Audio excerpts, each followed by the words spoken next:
Hi, my name is Emily and I'm going to be your instructor for today's class, Intro to Excel, offered by the Margolis Market Information Lab.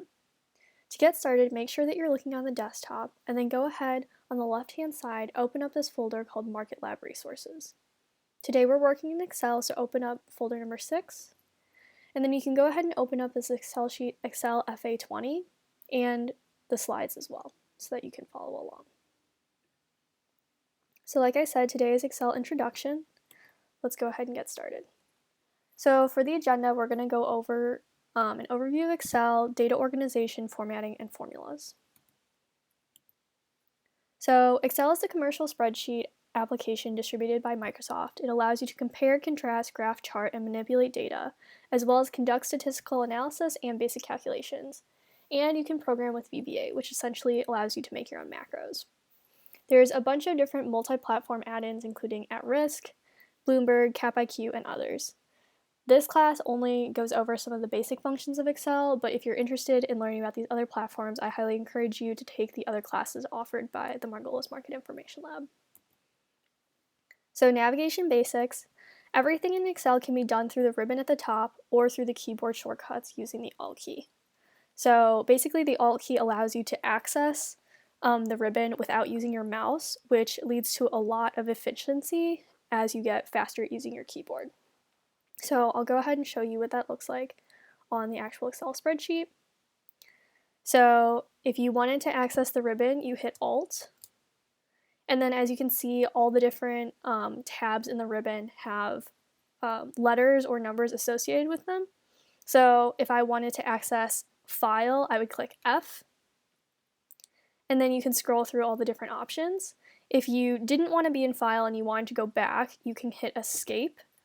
And that brings you back to the previous selection.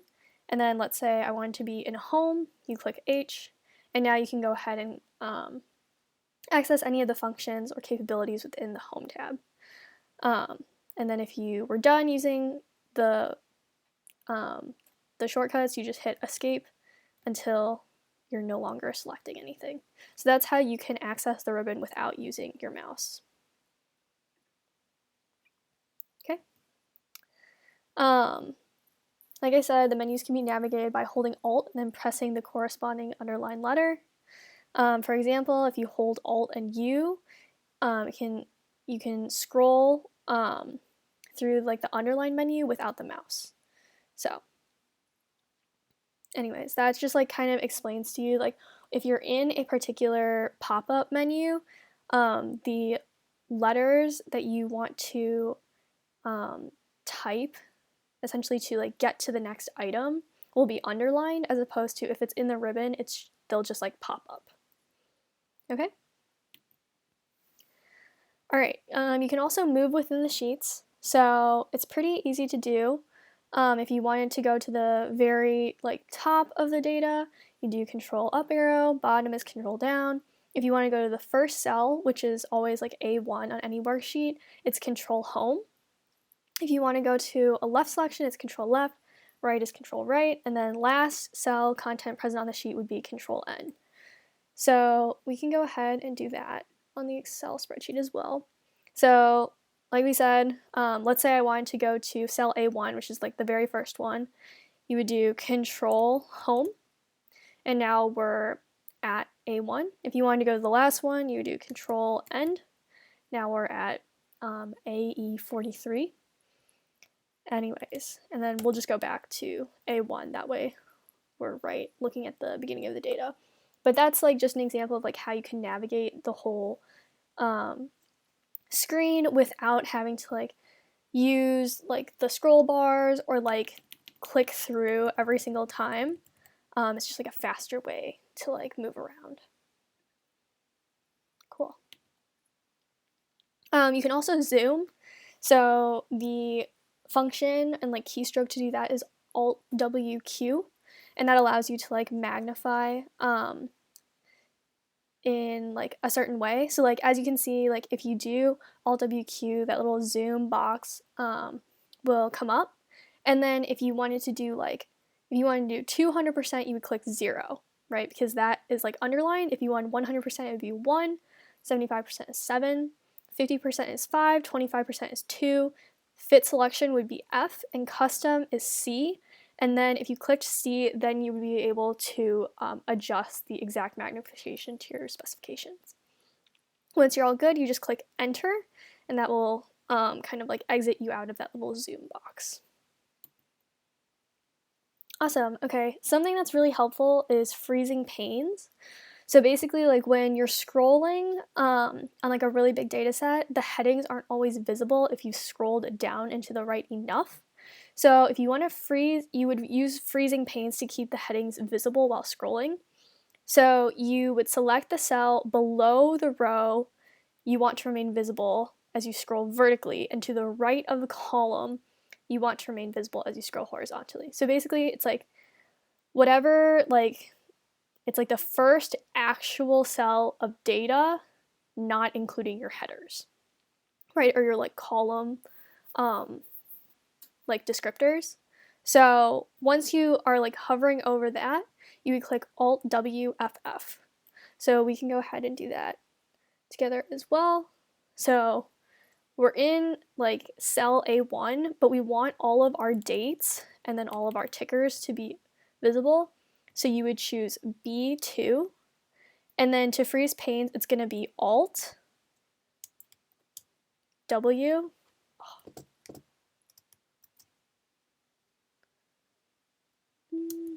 Alt. Okay, Alt W is view, and then FF is going to be freeze, and then freeze panes. So now if we go to like our last cell, which like before we wouldn't be able to see our like headers, but we'll do Control End. So now you can see like we still have our headers up here. We have like DIS and then our date over here. So our panes are frozen so that we can always see what data we're actually looking at. And we'll go back to the beginning. Cool? All right. So the next section that we're going to go through is data organization. So the first part of data organization is like creating tables. And basically like tables are really helpful because it allows you to kind of like sort and filter. It's like pretty simple to do. So basically you just have to have a range that doesn't contain any blank rows or columns. And then you can essentially like highlight the whole, like all of the data, including your headers. And then you can do Control T, and that'll make it into a table. And then it will allow you to like sort through that information. So like the best way to do this is just to show you guys how it works. So we're gonna go here, and then like a shortcut to go like to the next tab is Control Page Down. So Control Page Down, and now we're on the second tab. Instead of navigation, we're on sort. So basically you want to highlight the whole table. So you're going to do Shift and then highlight all of the data, and then do Control T. And it's like, yes, this is where I want my table, and I want my table to have a header, so click enter because it's okay. So now our data is like turned into a table, and we're going to sort our Google Inc stock in ascending order. So you can click on this like drop down menu, and we're going to sort from smallest to largest. So it's ascending. And as you can see, like the dates have like flipped, right? So like they're not like chronological anymore, because when you sort anything, any one of the columns, all the other like data will flip as well in order for it to stay like consistent. And then if you wanted to sort Google Inc volume in descending order, we're going to choose largest to smallest. And again, like the other two have flipped, right? So that like all the data is staying together. Cool. All right. The next thing is pivot tables. So pivot tables are really useful for cross tabulations and automatically sorting, counting, or averaging data. They recognize patterns and then define and store sets of categories, and you can change the view of the table by dragging category names. So if you had like information and you wanted to calculate profits based on like region and ship date for like some various orders, right? You would put region under row and labels, row labels, ship date under column labels, and then sum of profit under values. Also, to insert a table, a pivot table, it's Alt-N-V. So you want to check your relevant fields and then drag and drop those fields to define the categories.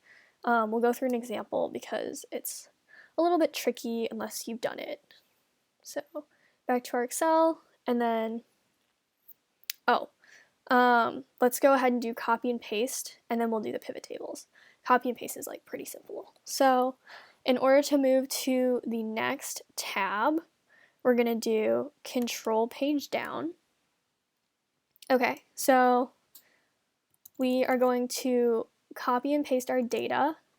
So Shift highlight all of your data, and you're going to do Control C, and then arrow down. So we're going to paste our data down here. So it's Alt ES is like how you get to like the special paste. So Alt ES is paste special, and then we want our values. So I scrolled down, but you could choose V, and then that'll jump you to values because that's going to do our data, and then click enter. There we go. So that's our data posted.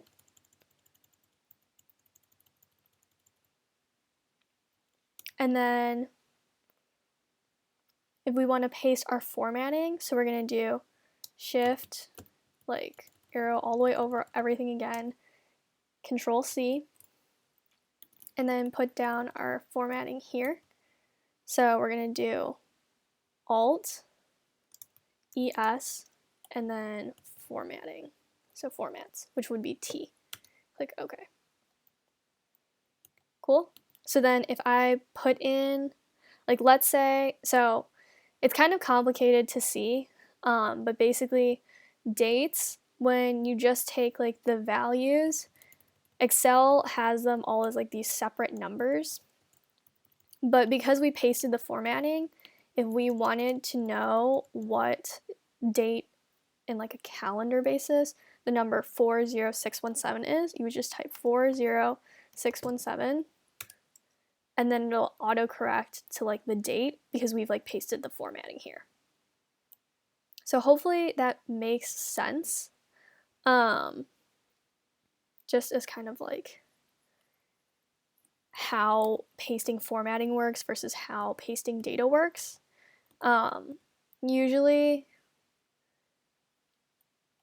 Usually pasting formatting is most helpful if you like have something that's formatted in a way that you like and you want to apply it to like another set of data. So then you would like copy and paste the formatting and it'll like shift that other data into like the nicely formatted stuff. But yeah, anyways, that's just kind of like an aside note. So now let's move on to the pivot tables that we just talked about. So we're going to do Control Page Down to get to the pivot table. Cool. So right now we have everything highlighted already. But it's like we're basically at like region all the way through like the number 2432. So like that's like our actual data in our like pivot table. So to do the pivot table, we're going to do Alt N V. Okay, and then we're good with a new worksheet. So we're going to click enter to make that okay. And so now we have to decide what we want to like, what we're trying to get out of the pivot table.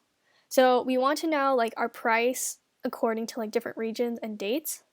So we're going to select region, and then that's like our row value. And then we're going to select ship date, and that's ship date we want in our columns. And then we don't like quarters or years. I don't know why it like assumes that we want that information, but we don't. And then the last thing we want is price. So that's our value. So now you can see we like have our pivot table. And it's essentially like kind of like organized our data so that we can see like the different prices based on like where, like what geography they were in, and then like what ship date they were in. Okay, great.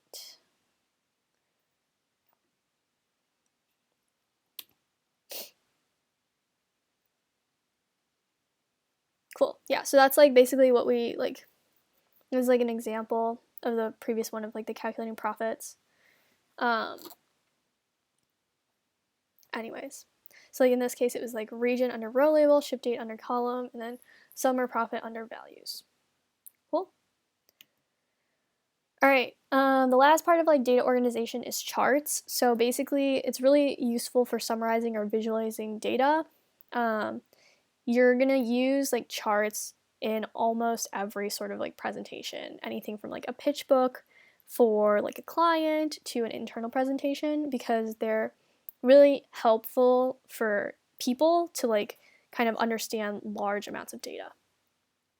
And so you basically will just like highlight your X and Y axes of like information, and then you would insert a recommended chart. So to get recommended charts, it's just like Alt NR, and you can scroll through and like decide like which one you think is like most helpful.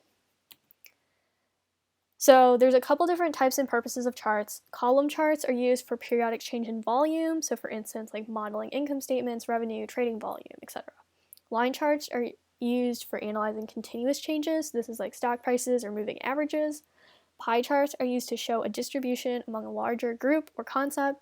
This is like geographic distribution or relative industry measures. And then there's also stock and candlestick charts, which are used for tracking price and volume of a given security. So this is going to be heavily related to technical analysis. So this is what they all look like: column charts, line charts, pie charts, and then stock candlestick charts. And then in order to format charts, you will just like double click on any of the chart areas in the red below, and that will like allow you to format them. And you'll get like this format axes section, and then you can go ahead and like change the bounds, change the units, change where like the horizontal axis crosses the vertical axis, things like that. Great, so we're all done with data organization. Now we're going to move on to formatting. So formatting, there's a bunch of like very helpful shortcuts. So the first is like inserting rows and columns. Excel allows row and column additions without affecting existing links or formatting, and this is super helpful. This basically allows you to like edit already existing models, which sometimes you need to do, and like without breaking the pre-existing links and formatting is like ridiculously helpful, so that you don't have to like relink everything or reformat everything. You can also add in multiple rows or columns at once. And so basically, this function will add rows above the selection and columns to the left of the selection. So it's just important to keep that in mind. That way, when you're going to add these in, you don't accidentally put them in the wrong spot. But the keystroke to like insert a row is Alt-H-I-R, and then to insert a column is Alt-H-I-C. I know throughout the presentation I've been kind of giving a lot of functions and keystrokes. I would suggest when you're done with this, or like if you have time, go back through this presentation and kind of like write down the ones that you don't know, and then practice, because practice is just going to help you get faster and better at them. I don't always even remember all the shortcuts, and so it's really something that you have to keep working at in order to become really efficient. Anyways, moving on. Okay, grouping. So grouping rows and columns basically allows you to like minimize sets of data to like your eye without deleting the information. So you can like, it helps you like hide columns or rows. And then it helps for printing and like tidiness, especially if you're trying to like I think it's honestly really helpful if you're trying to compare two particular like columns or rows and you want to see them like right next to each other, but you don't want to delete the data. And so basically, like once you have them grouped, you just click on like the little minus either at the top or over here, depending on if it's a row or a column, to kind of like remove the rows or columns that have been grouped together. So in order to group either rows or columns, you do Shift Alt right arrow, and if you want to ungroup, you just do Shift Alt left arrow. Okay, and then formatting cells. So cells can be formatted as general numbers, currencies, percentages, fractions, and more. And so the way to get this formatting window to come up is Control-1. And then kind of like the most important formatting controls are highlighted below in like the pictures. So like you can scroll through like how to format your numbers like we said above. And then you can also like control your alignment. It's really important. This is like something that I did not know until a little bit later, but do not merge cells in Excel because it will throw off how to like cell reference things. So if you want to like let's say you want like a header to be like the header of a table, you want it to be like centered above like 3 columns of data, right? So like select those 3 columns, and then in alignment, you'll go like center across selection. Don't merge the cells. But that's just like a tip that I have. Anyways, like I said, the formatting window is Control-1, and then if you want to autofit columns to like fit the information inside of them, it's like Alt-H-O-I. If you want to access the column width and like standardize it, it's Alt-H-O-W, and then you can like type in the specific number that you want it to be. And then if you want to add a border, it's just Alt-HB, and then you can like scroll through the different like types of borders. They have a ton of choices. Okay, and then values in a worksheet can be really difficult to read if they're not formatted, so you want to make sure you're applying a format to make the numbers more consistent in appearance. And you can also apply a format to text to emphasize categories or headings. So like this is like bolding, or like a lot of times like if you're doing percentages, we'll have them italicized. It's just important to understand kind of like the differences in like what you want to like be able to see out of your data. And it's helpful to kind of like break things up. That way your eye gets drawn to the right places. Okay, so this is a formatting example. So we're gonna like, we already have this like table from the example worksheet. But so in the Excel, you want to copy and paste like all the information from the example worksheet into a new worksheet, keeping the formatting. And then we are going to hide all the columns so that only the following are visible. So like MMM, AA, AXP, T, BAC, PG, TRV, UTX, VZ, WMT, and DIS. And then we want to format the cell contents of all the cells within the table so that the font is imprint MT shadow size 10, and then all the price data is in currency format with 2 decimal places and commas every 3 digits. I know that's a lot, but we're going to walk through it. So go to your Excel worksheet, and then go to this example tab. Okay, so it said on the PowerPoint that we want only MMM, AA, AXP, T, BAC, and then PG, TRV, UTX, VZ, WMT, and DIS visible. So what we want to do is we're going to group all of the other like columns and then hide them using that little minus. So we want through BAC, and then we're going to highlight all the way until we get to the next one, which is PG, I think. Yeah. Okay, so we have all of our columns highlighted, and then we want to group them. So you're going to do Shift Alt right arrow, and then we want the columns grouped. You click OK, and then you can click this minus to hide them. So now only the stocks that we wanted are visible. And then we want to format the cell content so that the font is different. So just do Control A to highlight all the data, and then Alt to access our ribbon, H for home, FF to change our font. So we want imprint MT shadow, and then we want we still want all of it to be adjusted. So we're going to just go ahead and do Alt again to get that, to get up to the ribbon. Okay, H, and then font size, we want it to be 10. Okay, and then for all of our price data, we want it to be in currency format. So Shift, highlight all of our price data. Okay, so Shift Control right arrow and then Shift Control down. And then we're going to do Control 1 to get to our formatting, and then Tab because we want to be a number.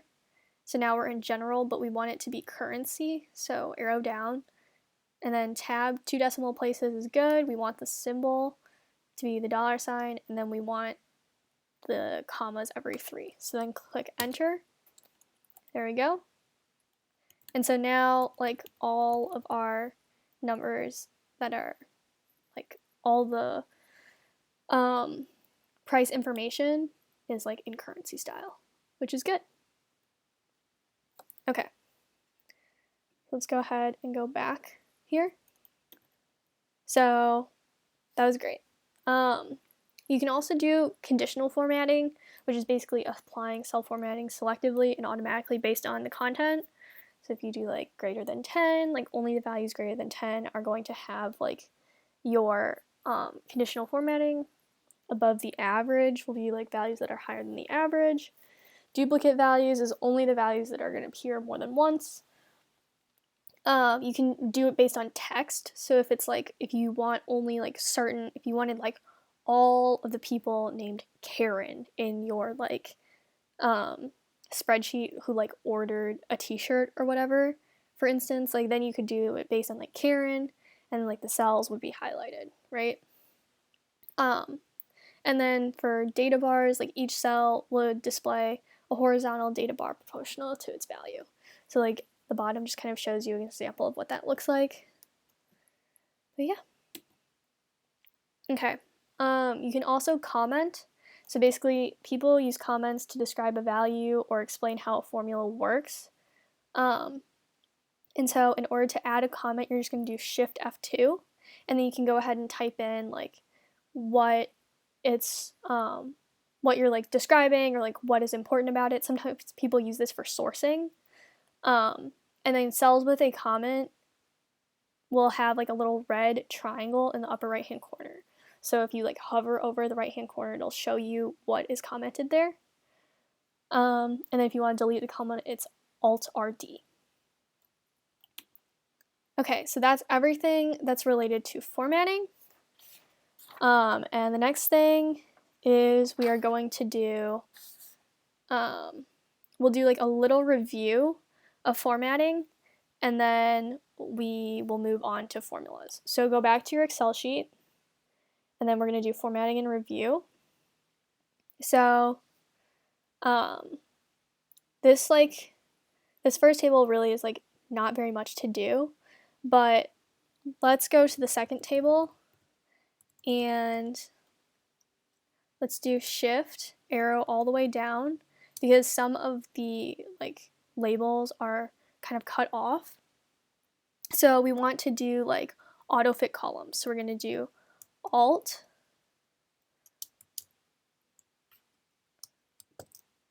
and then H, and then we want O, which responds to format, and then to autofit column width, it's I. So as you can see, the column just like got a little bit bigger, and now we can see all of our sectors. And then let's change this ETF percentage to an actual percentage. So Shift arrow down, and then highlight all of it, and then Control 1. Tab to get into our categories. Go down to percentage, and then let's say we only want it to be 1 decimal place. Click Enter. There we go. Yeah. So the rest of this really, like, I don't see any reason to format it, but it's just important to note that like sometimes those small fixes do make a difference, and like you want to make sure that if something is like in percentages, it's actually showing percentages, not decimals, right? Things like that. Okay, back to the PowerPoint, and we'll just do this last section. We're almost done. So formulas. Formulas are really important because when you use them, it makes your model dynamic and like more useful. So basically, like that when you use formulas, the formulas will refer to certain cells, and like that means if you change the data in a cell, the answer or like the output from the formula will also change. So it makes your models reusable. Formulas usually automatically calculate. This can be changed under Excel options, and then like you can also do manual calculation, which is found under the ribbon. Generally, like you can look up functions and how to use them on Google, but functions are also categorized in each of the boxes above in the formulas ribbon. So if you like think that a formula is in like the financial section, you can go ahead and look in there to see if the one that you're thinking of is like located without having to go to like an outside source. So if you want to start a formula, you're going to click equals, and then that is how you start the formula. And nothing else can be like in the cell. So the first thing that goes in that cell is equals. The most frequently used formulas are like average, which like gives the average of the range that you put in. Min is like the minimum number, max is the largest, median is the middle, and then sum is like the sum of all the numbers in that range. Okay, so let's do a quick example with that. Back to our Excel spreadsheet, we're gonna do Alt page down. Oh man, cancel, sorry. Control page down. Okay, here we go. And then let's scroll all the way up to the top. So for the first one, we just want, okay, so we want the sum of all the units. So you're gonna click equals, sum, and then tab to get the actual formula, and then arrow up, shift, highlight everything that we want summed. Make sure you close the parentheses, then you click equals. Then our average price is equals average. You don't have to type the whole thing out as long as the one that you want is highlighted. So then you can click tab, arrow up, shift to highlight all of those, close your parentheses, enter. Median, tab, shift arrow to highlight all of them, enter. And then we need to calculate the profit. So the profit is going to be equal to our units times the price minus our units times the cost. And then, so we're going to do Control C, shift all the way down, and then Alt ES, and then we want all the formulas, and then that will copy that formula all the way down. And then if we want the minimum, equals min, tab, shift to highlight. And then if we want the max, tab,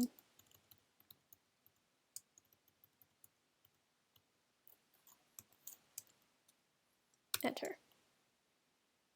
Cool? Okay. Hopefully that made sense. Let's go back to the PowerPoint.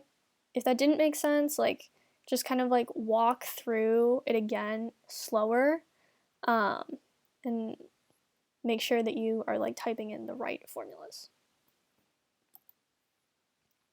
So yeah, so this is what we just did. We found the total units sold, we found the average price of every unit, we found the median cost, and then we found the range. So here's the answer. And so if you did not like do these formulas, like try and understand like why these are the formulas, and then you can like repeat the exercise, like pause the video, repeat the exercise until you get the right answers. Okay, but moving on. So there's also conditional formulas. These are like logical functions, and they're going to analyze whether cells or ranges in your model meet a requirement. Most of these functions are used in conjunction with the if function. So if is equal, like if you use the if function, it checks whether a condition is met and returns one value if it's true and another if it's false. If you do like and, it checks whether all the arguments are true and returns true if the selection is true. And then if you do or, it checks whether any of the arguments in the selection are true. Okay, so below is like an example. So for instance, like for A1, the formula is if the cell B1 is equal to 1, return true. If not, return false, right? And so like for those like true and false, and that could be like changed for anything, right? So you could have changed it to like if B is equal to 1, return Kathy, and if it's not equal to 1, return Bob, right? And then like it would give you those values based on that logical test. But anyways, then you can see the output. So like because B1 is equal to 1, then A1 says true, and then since B1 is not equal to 1, or B2 is not equal to 1, then it returns false. And so then like for A4, it's like if B4 is equal to cams, then return true, and if not, return false. So like because it said cams, it was true, and then because in B5 it says lion, then it says false. Okay. So then we have another section of formulas in like the counting section.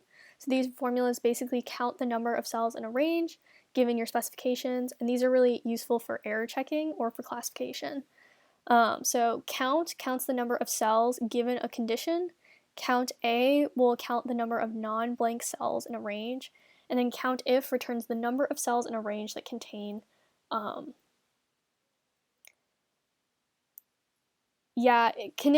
contain numbers or like contain anything given that it meets the if criteria. So we will go back to the Excel sheet, and then we're going to do these count examples. So for the first one, let's just count like the number of like ages, right? So we'll do equals count, so tab, and then we just want to count these. So shift all the way down, and then close your parentheses. Okay, so there's 10 ages, right? Because those are numbers, not x's. Then we can do count A, tab. So this time we want to count how many presidents there are. So this will count all of the cells that have data in it, not the blank ones. So there's 11 presidents listed. Okay. And then for count if, we'll do count if, tab. So this is going to be, we want to count the genders, and then we want to know how many there are if they're female. So we're going to do this, highlight all of those, comma, and then we want to type in female. And then because it's text, it has to be in quotes. So there's 7 female. Okay? All right. And then we'll go back to the PowerPoint very quickly. The last thing is lookup formulas. So these formulas are useful for looking for cells or values in a large range of data and are most useful when used in conjunction with each other. So VLOOKUP looks for a value in the leftmost column and then returns a value depending on what column number you give it. And then HLOOKUP looks for a value in the topmost row and then returns a value. Chooses from a list, and then based on an index, the number, it chooses a value from a list based on the index number that you specify. So we will just quickly do an example with these. They don't really make a lot of sense until you just do it, so I think it's best just to go ahead and do an example. So we're going to use VLOOKUP to search for the net worth of Clinton. So do equal VLOOKUP, tab. All right, so we want to do, we're looking up the net worth of Clinton, comma, because now we're in our table array. So we're going to do like highlight from Washington all the way down to Clinton. So this is our whole table. And then we're looking for the net worth, so it's in column 2 of our table. And then we're going to do false because we want an exact match. Okay, so as you can see, like this gave us 8304, 8600, or 860.00 because that's the net worth of Clinton. Okay, and then HLOOKUP, we're going to do equals HLOOKUP, tab.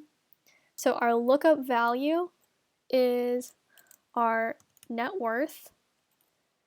And then we're going to do the highlight the whole table, but this time we need to include even the headings.